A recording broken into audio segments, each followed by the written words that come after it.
अलैकुम वरहमतुल्लाहि वबरकातुहू।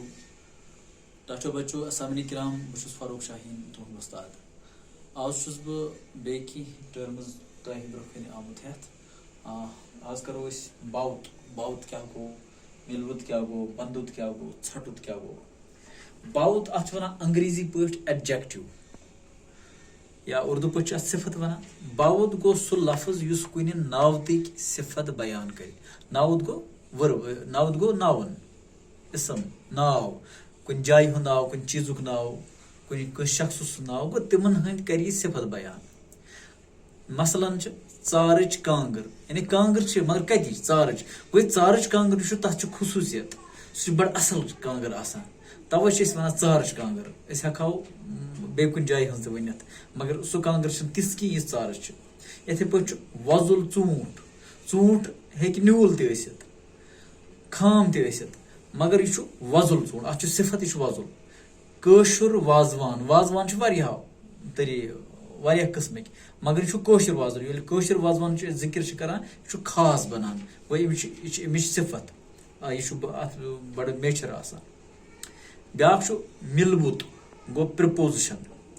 मिलवुत क्या गो मिलवुत सह लफ्ज युस नाव तो इशार नाव ब्रोह इस्तेमाल करने यहां।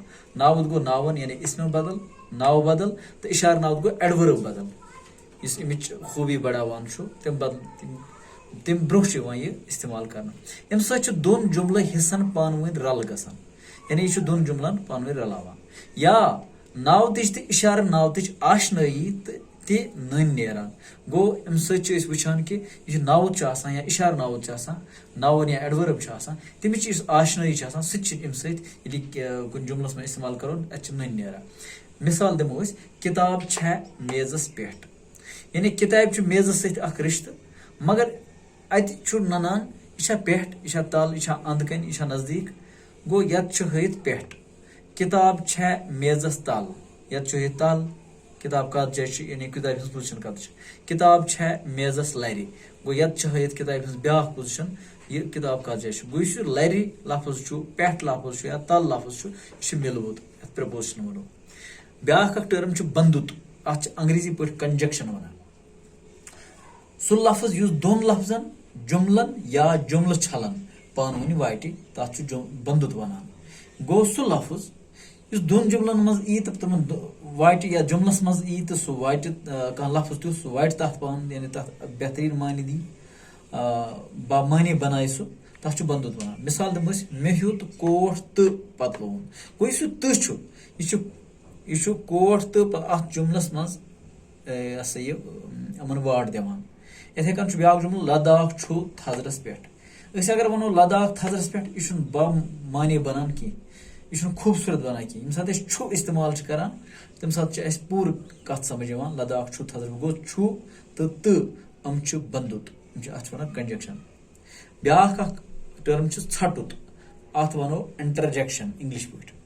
ژھٹت सह लफ्ज यम जरिए इंसान अंदरिम जज्बात तो महसूसात बयान कर गो इंसान अंदर जज्बात या इंसान महसूस कर कह सिचुएशन कह हालत तो सही जल्दी जल्दी नबर नीरत तथ वन ژھٹت इंटरजेक्शन।